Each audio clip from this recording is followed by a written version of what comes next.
Hello everyone.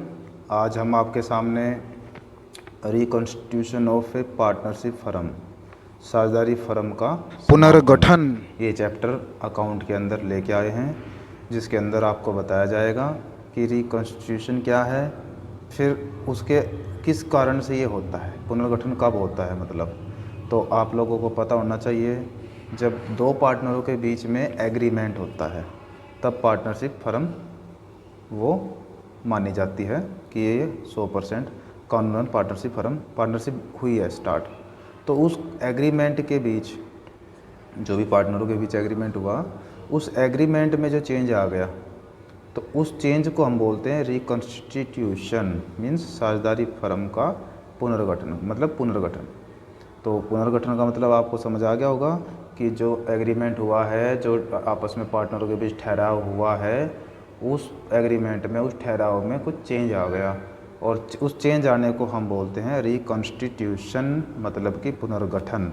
वैसे पुनर्गठन की कई कंडीशंस हैं जिन वजह से पुनर्गठन होता है, वो मैं आपको बता रहा हूँ, सुनिए ध्यान से। सबसे पहले जो वर्तमान साझेदारों के लाभ विभाजन अनुपात में परिवर्तन, मतलब change in profit sharing ratio among the existing partner, मतलब जो वर्तमान में साझेदार हैं उनका जो रेशो है वो बदल जाए। जैसे कि अब यहाँ पे स्टार्टिंग में 2:1 2:1 था, अब वो भविष्य में 3:1 करना, 3:1 करना चाह रहे हैं, तो ये भी क्या कहलाएगा, पुनर्गठन, मतलब कि रिकॉन्स्टिट्यूशन हो रहा है यहाँ पर पार्टनरशिप में। सेकंड कंडीशन है जब नए साझेदार का प्रवेश होगा, admission of a new partner. जैसे कि चारू और दिनेश दो पार्टनर हैं, ठीक है, उन्होंने सुधा को पार्टनर बना लिया अलग से, तो इसका मतलब यहाँ पे क्या हो रहा है, ये पुनर्गठन, मतलब कि रिकॉन्स्टिट्यूशन हो रहा है। और जब वर्तमान साझेदार का अवकाश ग्रहण करना, retirement of an existing partner, जो पुराने साझेदार जो चल रहे हैं पार्टनर इस टाइम हमारे, उनमें से कोई रिटायर हो जाए, बिजनेस छोड़ के चला जाए, तो भी कहलाएगा वो पुनर्गठन। या फिर साझेदार की मृत्यु, डेथ ऑफ ए पार्टनर, कोई पार्टनर मर जाए तो भी वह रिकॉन्स्टिट्यूशन की कंडीशन कहलाएगी। और लास्ट एंड फाइनल कंडीशन है दो साझेदारी फर्मों का संविलियन, मतलब कि amalgamation of two partnership firm. जैसे ए और बी दो पार्टनर, ए और बी दो पार्टनर हैं, उनकी फर्म, और एक अलग से दूसरी फर्म है सी और डी की, तो दोनों मिलके ABCD एक नई फर्म बना लेते हैं, तो उसे बोलते हैं पुनर्गठन। वहाँ भी कहलाएगा, मतलब कि संविलियन, दो अलग अलग पार्टनरों ने अपनी अपनी फर्मों को एक जगह मिला लेना, वो अमलगमेशन, संविलियन कहलाता है। तो ये थे आपकी सारी कंडीशंस जिसमें आप लोगों को क्या करना है, पुनर्गठन होगा पार्टनरशिप में, मतलब कि रिकॉन्स्टिट्यूशन होगा। बाकी आज का जो हमारा टॉपिक है वो है वर्तमान साझेदारों के लाभ विभाजन अनुपात में परिवर्तन, change in profit sharing ratio among the existing partner. ये टॉपिक हमारा आज का, ये चैप्टर है हमारा, इसमें हम आपको बताएंगे कि कैसे क्या करना है। तो सबसे पहले इसके अंदर हमें चाहिए सैक्रिफाइसिंग रेशो, मतलब जो हमारा टॉपिक है ना वो है कि change in profit sharing ratio among the existing partner. और भी जो टॉपिक है वो अलग अलग चैप्टर आते रहेंगे, फिर आता रहेगा, मतलब अब चलेगा तो अमल का रिकॉन्स्टिट्यूशन ही चलेगा अब सब जगह। बाकी अब जो हमारा टॉपिक है उसके अंदर हमें सैक्रिफाइस रेशो के बारे में पूछा गया है। सैक्रिफाइस रेशो निकालने का फॉर्मूला होता है ओल्ड रेशो, ठीक है, माइनस न्यू रेशो। फिर आप बोलोगे जी सैक्रिफाइस रेशो होता क्या है। सैक्रिफाइस का मतलब होता है त्याग करना। जैसे कि दो पार्टनर हैं ए और बी, उनका जो रेशो है 2:, मान लीजिए 1 है, ठीक है, अब उन्होंने 1:2 कर दिया, तो यहाँ से क्या हो रहा है कि जैसे ए और बी था ये, ठीक है, यहाँ पे 2:1 था, 1:2 हो गया, तो इसका हिस्सा क्या हुआ है, घट रहा है, और इसका हिस्सा क्या हो रहा है, बढ़ रहा है, रेशो शेयर। तो इसका मतलब ये सैक्रिफाइस कर रहा है किसके लिए, बी के लिए, ठीक है। तो अगर सैक्रिफाइस की बात आएगी तो इस तरह एक पार्टनर या एक से अधिक पार्टनर जब जो दूसरे पार्टनर है उनके लिए कुछ लाभों का हिस्सा त्याग करते हैं, सैक्रिफाइस करते हैं, वो सैक्रिफाइस रेशो कहलाता है। तो अब मैं कोई एग्जांपल तो यहीं ले लेते हैं। मान लो ये हमारा ओल्ड रेशो, ठीक है, और ये हमारा न्यू रेशो है। तो हम कैसे निकालेंगे sacrifice ratio? Old ratio A का निकालेंगे। ओल्ड हमारा ए का है 2 डिवाइड में 3 और ए का न्यू रेशो है 1 डिवाइड में 3, तो ये आ गया 1 डिवाइड में 3 सैक्री। ऐसे लगा दो, ऐसे ये सैक्रिफाइस कर रहा है। इसी तरह बी का 1 डिवाइड में 3 ओल्ड रेशो है और 2 डिवाइड में 3 न्यू रेशो है। तो इसको माइनस में हमारा आंसर ऐसे आ रहा है, पर अकाउंट में माइनस वर्ड यूज़ नहीं करते, माइनस का सिंबल यूज़ नहीं करते, बल्कि क्या करते हैं आप यहाँ पे जब माइनस में आपका आंसर आएगा सैक्रिफाइस का फॉर्मूला लगा के, इसका मतलब ये गेन कर रहा है, जी लगा देंगे आप इस तरह से। तो यहाँ से आपको पता चला कि भाई इस तरह से ये सैक्री और ये गेन कर रहा है। फिर बात आ जाती है सेकंड कंडीशन है जो हमारी, वो है गेनिंग रेशो, मतलब कि लाभ प्राप्ति अनुपात। गेनिंग का मतलब होता है कि एक पार्टनर दूसरे पार्टनर को जब हिस्सा देगा तो एक पार्टनर तो प्रॉफिट कमाएगा, दूसरा लॉस कमाएगा, मतलब एक को सेक्रीफाइस करना पड़ रहा है ना और दूसरे को फ़ायदा मिल रहा है। तो गेनिंग रेशो का फॉर्मूला है new ratio minus old ratio. Question जब भी आएंगे आपको समझ, जब आप कॉपी लेके साथ में बैठोगे। अब मैंने सैक्रिफाइस रेशो का फॉर्मूला बताया, एक एग्जांपल लेके आपको बताया, तो आप तुरंत एक क्वेश्चन करें अकाउंट से, हाँ भाई सैक्रिफाइस रेशो का एक क्वेश्चन करके देखेंगे, तुरंत आपको आ जाएगा। अब आप खाली वीडियो देखते रहेंगे सोचेंगे आ गया, तो ऐसा नहीं होने वाला है, इस बात का भी ध्यान रखना है। फिर आ गया गेनिंग रेशो। गेनिंग रेशो का formula new ratio minus old ratio. जैसे कि हमने यहाँ पे ओल्ड रेशो ए लिया, न्यू रेशो ए लिया, तो इसका फॉर्मूलों को ऐसे ही लगाना है, बस न्यू पहले लिखना है और ओल्ड वाला बाद में लिखना है, और जो निकलेगा फिर इसमें भी ऐसे होगा।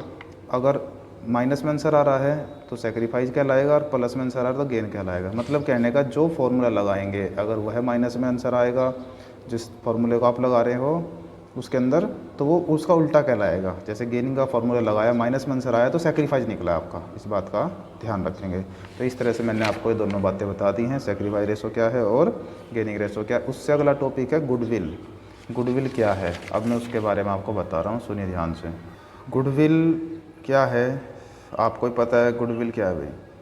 ख्याति हिंदी में बोलते हैं। मतलब इससे क्या अभिप्राय है? फर्म द्वारा अर्जित की गई प्रसिद्धि, रेपुटेशन, नाम, ठीक है, जिस वजह से कंपनी का नाम हो गया, कंपनी ज़्यादा कमाई कर रही है, तो उसका रीज़न है उसकी रेपुटेशन, कि वो रेपुटेशन कैसे बढ़ती है? ग्राहकों को अच्छी सेवा देंगे, ईमानदारी से काम करेंगे, ग्राहक बार बार आएगा, संतुष्ट होएगा, औरों को भी साथ में लेके आएगा, तो अधिक से अधिक लाभ अर्जित करेंगे, गुडविल है। तो इस तरह से आपको गुडविल के बारे में मैंने बताया। अब गुडविल की विशेषताएं सुनिए। नंबर 1, सबसे पहली विशेषता कैरेक्टरिस्टिक्स या फीचर्स गुडविल की, वो क्या है? It is an intangible assets, मतलब कि एक अदृश्य संपत्ति है।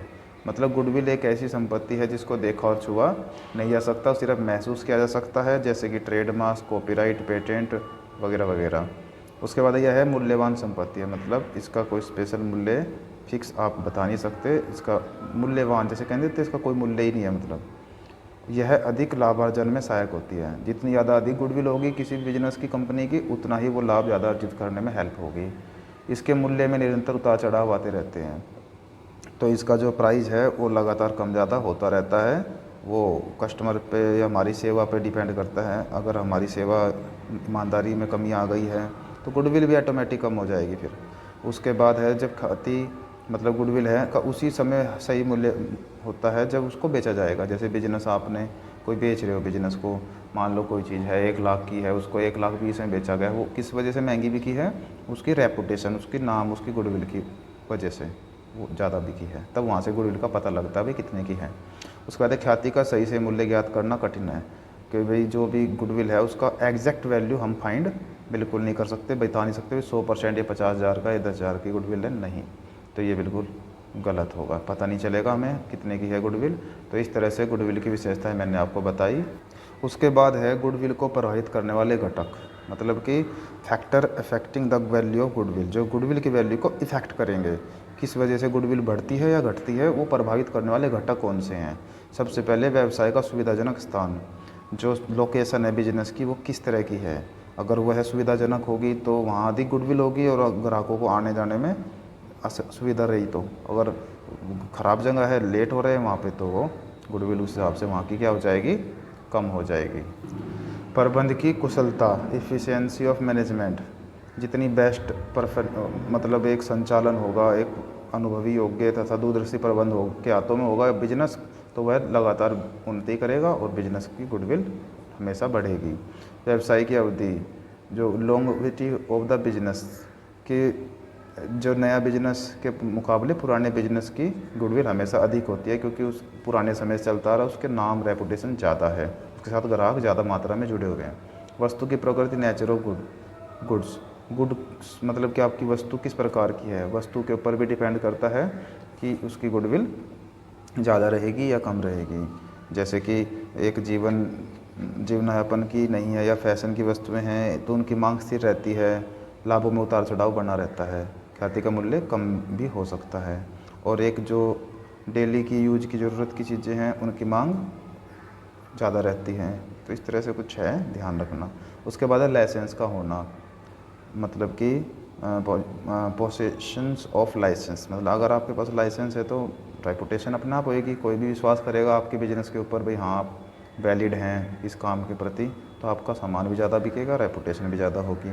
उसके बाद है एक अधिकार व अन्य अधिकार, मोनोपोलिस्टिक, आप अपने बिजनेस का आपके ऊपर अधिकार है या नहीं है, कॉपीराइट है नहीं है, अगर इस तरह की है तो बिजनेस पे ज़्यादा भरोसा लोगों का बना रहेगा। उसके बाद आ गया जोखिम की मात्रा, रिस्क इन्वॉल्व्ड, मतलब किसी भी काम में जितना अधिक रिस्क होगा ख्याति का मूल्य उसमें उतना ही क्या होगा, कम होगा और अनिश्चितता बनी रहेगी। जोखिम कम होगा, गुडविल उसमें मूल्य अधिक होगा उसका। लाभों की प्रवृत्ति, जो ट्रेंड ऑफ प्रॉफिट है, लाभ पिछले वर्ष में लाभ लगातार बढ़ रहे हैं तो गुडविल अधिक है, लाभ घट रहे हैं तो गुडविल कम है। भविष्य में प्रतिस्पर्धा, जब फ्यूचर में कंपटीशन है तो गुडविल का भी उसके ऊपर बहुत ही ज़्यादा इफेक्ट पड़ता है। अगर ज़्यादा कंपटीशन की संभावना है तो इसका मतलब ख्याति आपकी व्यवसाय की कम हो चुकी है। पूंजी की मात्रा, दो व्यवसायों की लाभ दर एक समान है तो जिस व्यवसाय में कम मात्रा में पूंजी विनियोजित है उसकी ख्याति अधिक होगी, और जिसमें लाभ दर अधिक है तो उसके हिसाब से आप देख लेना। कुल मिला के इस तरह से मैंने गुडविल को प्रभावित करने वाले घटक आपको बताए। अब मैं आपको लेके चलता हूँ गुडविल को निकालने के मेथड। गुडविल को ज्ञात करने के जो मेथड हैं वो 3 हैं फाइंड करनी है अगर गुडविल। एक तो वैसे तो गुडविल का सही आइडिया तो लगा ही नहीं जा सकता, पर फिर भी इसको फाइंड करने की 3 मेथड है, 3 विधियां हैं। एक है एवरेज प्रॉफिट मेथड, एक है सुपर प्रॉफिट मेथड और एक है कैपिटलाइजेशन मेथड। हिंदी में बोलेंगे औसत लाभ विधि, अधिलाभ विधि, पूंजीकरण विधि। मेन तो इंग्लिश में चलता है और इसी के बेस पे आप क्वेश्चन भी कर पाएंगे। तो तीनों मैंने आपको बता दिए। अब एक करके मैं आपको तीनों का एक एग्जाम्पल लेके फॉर्मूले के साथ अच्छी तरह से बता रहा हूँ, सुनिए ध्यान से। Methods of valuation of goodwill, ठीक है, गुडविल को निकालने के मेथड हैं, जिसमें से पहला मेथड है average profit method. Average profit method से आप गुडविल कैसे निकालेंगे, उसके लिए सबसे पहले आपको निकालना पड़ेगा एवरेज प्रॉफिट। जैसे माध्य के सवाल निकालते थे ना, एवरेज निकालने के लिए क्या करते थे, सबका टोटल कर देते थे, टोटल प्रॉफिट लिखेंगे सबको प्लस कर करके और डिवाइड में नंबर ऑफ ईयर 4 साल हैं तो 4 और 2 साल हैं तो 5 साल है 5, उन सबको जोड़ के यहाँ पे आप नोट कर देंगे। उसके बाद है आपका एवरेज प्रॉफिट निकल गया। अब यहाँ पे आप निकाल रहे हैं एवरेज प्रॉफिट मेथड से गुडविल कैसे आप निकाल लेंगे। फॉर्मूला बन जाएगा average profit multiply number of years purchase. Second method है हमारा super profit method. Super profit method से गुडविल कैसे निकलेगी, उसके लिए सबसे पहले आपको निकालना पड़ेगा सुपर प्रॉफिट। सुपर प्रॉफिट का फॉर्मूला है average profit minus normal profit. फिर आप बोलोगे कि जी एवरेज तो चलो हमने अभी ऊपर निकाल लिया, total profit divided number of years. Normal profit कैसे निकाल लेंगे, जब नॉर्मल का पता होगा तभी तो आप सुपर निकाल पाओगे माइनस करके। तो हम आपको पहले बता रहे हैं नॉर्मल प्रॉफिट कैसे निकलेगा। नॉर्मल प्रॉफिट के लिए आप क्या करोगे, लिखोगे capital employed multiply normal rate of return NRR divide में 100। ये फार्मूला है नॉर्मल प्रॉफिट का। ठीक है, उसके बाद फिर जब आपको नॉर्मल प्रॉफिट का पता लग गया और एवरेज प्रॉफिट आपने ऊपर निकाल लिया, तो अब आप सुपर प्रॉफिट में इसको रख के निकाल सकते हो। कई बार कैपिटल एम्प्लॉय भी नहीं दिया हो तो वहाँ पे फिर असेट्स और लायबिलिटी दी होगी, तो असेट्स माइनस लायबिलिटी करके भी आप कैपिटल एम्प्लॉय निकाल के तो भी कर सकते हो। डीपली केस है ये, एरर कहीं कहीं मिल सकता है, अगर होगा तो आप ऐसे कर लेंगे। अब फिर आप निकाल लेंगे गुडविल सुपर प्रॉफिट से। तो ये मैंने गुडविल निकालने का फॉर्मूला लिखा, यहाँ लिखेंगे super profit multiply number of years purchase या परचेज ईयर, जो भी है आप ऐसे लिख सकते हो। ठीक है, तो इस तरह से मैंने आपको सेकंड मेथड भी आपको बता दिया। फर्स्ट मेथड था हमारा average profit method, second method था हमारा सुपर प्रॉफिट मेथड। दोनों से मैंने गुडविल आपको निकालनी सिखाई, फार्मूला सिखाया, सॉरी अभी क्वेश्चन तो मैंने अभी नहीं करवाया आपको कोई। अब मैं आपको बता रहा हूँ third method capital employ, sorry capital invested, capitalisation method, यह आ गया कैपिटलाइजेशन मेथड। तीसरा मेथड है हमारा कैपिटलाइजेशन मेथड, जिसको दो भागों में बांटा गया है। इसमें से एक है capitalising the average profit method और एक है by capitalising the super profit method. तो दोनों से अलग अलग आप गुडविल निकालेंगे। देखिए, capitalisation of average profit method से गुडविल कैसे निकालनी है, उसके लिए सबसे पहले आपको capitalised value of average profit ये निकालना पड़ेगा। ठीक है, दोबारा देख लीजिए, capitalised value of average profit, उसका फॉर्मूला है, आप यहाँ पे लिखेंगे एवरेज प्रॉफिट मल्टीप्लाई 100 डिवाइड में normal rate of return NRR, जो आपको पहले बताया प्रतिशत में दिया होता है क्वेश्चन में, ध्यान रहे।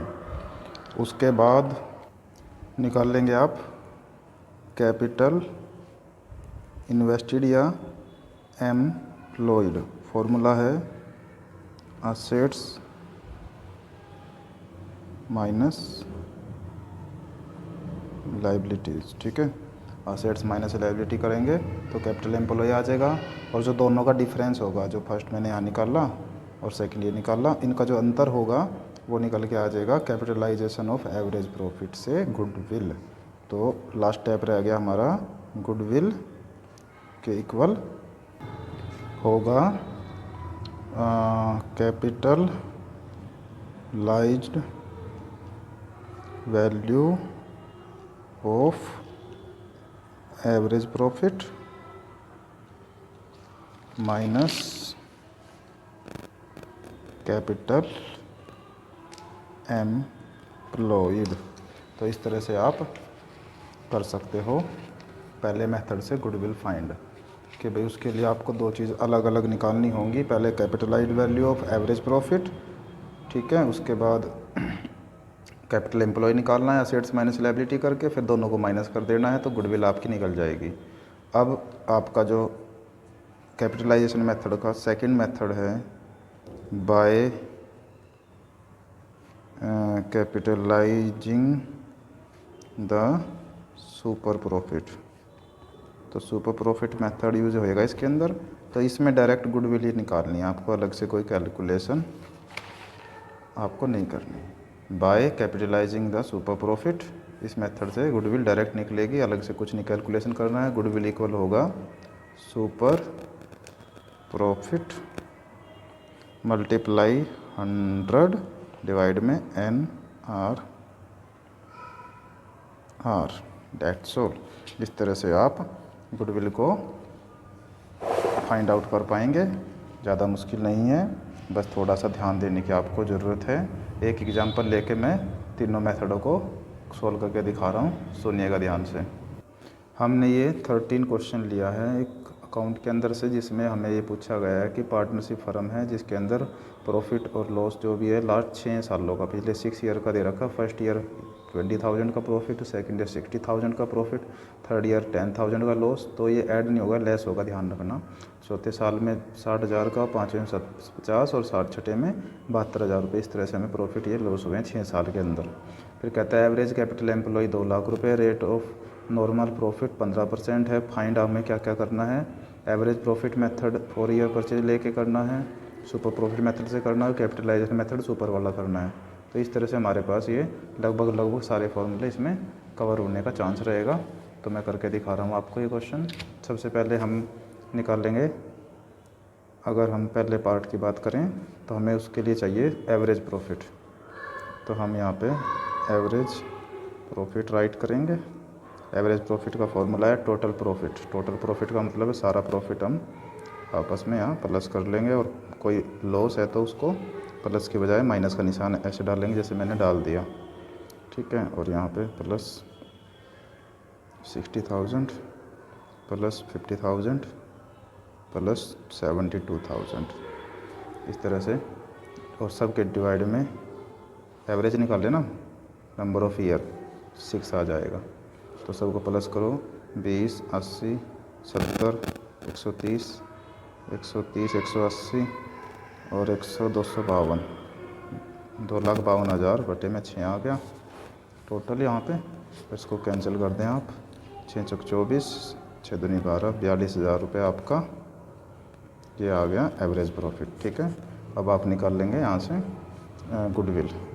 ये आपने लिखा यहाँ गुडविल, फॉर्मूला है number of purchase year, sorry average profit multiply number of purchase year. Number of purchase year हमें दे रखा है इसमें 4, तो 4 से मल्टीप्लाई कर देंगे यहाँ पे, और यह आ जाएगा आपका 1,68,000 रुपये आपकी गुडविल, ठीक है। ये था, ये देख लीजिए आप आंसर, यहाँ पे आंसर भी दे रखा है इसमें हमें। उसके बाद है सेकंड केस है जो हमारा, सेकंड केस में हमें 4 ईयर परचेज ही है पर सुपर प्रॉफिट से करना है। तो इसका मतलब हमें सबसे पहले सुपर प्रॉफिट निकालना पड़ेगा। तो यहाँ पे लिखेंगे हम सुपर प्रॉफिट, फॉर्मूला है average profit minus normal profit. Average तो हमने ये 42 निकाला, नॉर्मल हमें पता नहीं, तो पहले नॉर्मल निकाल लो, जब पता लगेगा सुपर कितना है। तो नॉर्मल प्रॉफिट, अब नॉर्मल प्रॉफिट का फॉर्मूला क्या है, कैपिटल इन्वेस्टेड या एम्प्लॉय, ठीक है, एम्प्लॉयड मल्टीप्लाई NRR बटे में 100, ठीक है। तो आप क्वेश्चन पर ध्यान दीजिए, क्वेश्चन में कहता है वो NRR normal rate of return 15% है, और कैपिटल एम्प्लॉयड है जो वो 2 लाख है। तो यहाँ पे आप इसको फॉर्मूले में अप्लाई करें, 2 लाख ये लगा के NRR 15% लगाओ, तो ये आपका 30,000 रुपये आ गया है नॉर्मल प्रॉफिट, ठीक है। अब सुपर प्रॉफिट का फॉर्मूला क्या है, average profit minus normal profit, तो 12,000 रुपये आ गया सुपर प्रॉफिट, ठीक है। अब हम गुडविल निकाल लेंगे सुपर प्रॉफिट से। यहाँ पर लिखेंगे गुडविल बराबर है number of average profit multiply, sorry super profit multiply number of purchase year 4 थे, तो 4 2 जा 8, 4 1 जा 4, ये 48,000 आपका आंसर। इस तरह से आप सुपर प्रॉफिट से गुडविल निकाल पाए। तीसरा केस है आपका, इसमें क्या करना है, कैपिटलाइजेशन ऑफ सुपर प्रॉफिट करना है। तो मैंने यहाँ लिख दिया है